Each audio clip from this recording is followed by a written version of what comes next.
لا لا نحتاج المال كي نزداد جمالا. السلام علیکم ورحمۃ اللہ وبرکاتہ. میں آفتاب ہاشمی اور تعلم القرآن میں آپ سب کا خوب خیر مقدم ہے. انشاءاللہ تعالی العزیز جلد ہی میں آپ سب کے لیے قرآن پاک سیکھنے کا ایک مکمل کورس کلاس وائز جو چلے گی انشاءاللہ لے کر حاضر ہوں گا، اور آپ سبوں کو قرآن کو تجوید اور ترتیل سے پڑھنے کا جو صحیح طریقہ ہے وہ سکھاؤں گا.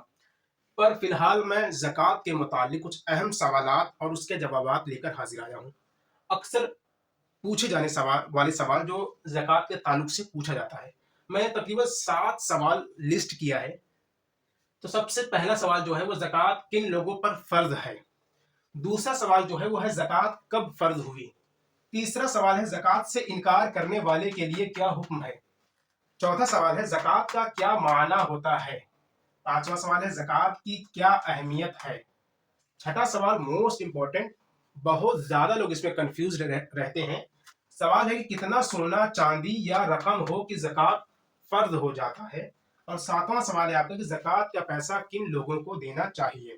سوال نمبر 1 سے سٹارٹ کرتے ہیں کہ زکوٰۃ کن لوگوں پر فرض ہے.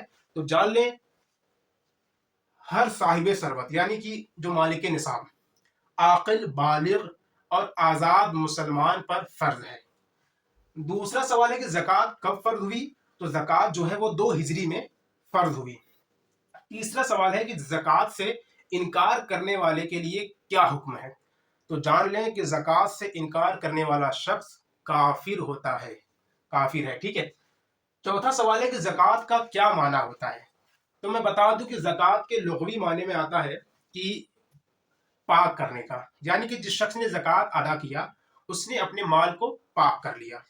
ایک معنی اور آتا ہے اضافے میں کہ جس شخص نے زکوٰۃ کی ادائیگی کی اللہ تبارک و تعالیٰ اس کے مال میں اضافہ فرما دیتا ہے.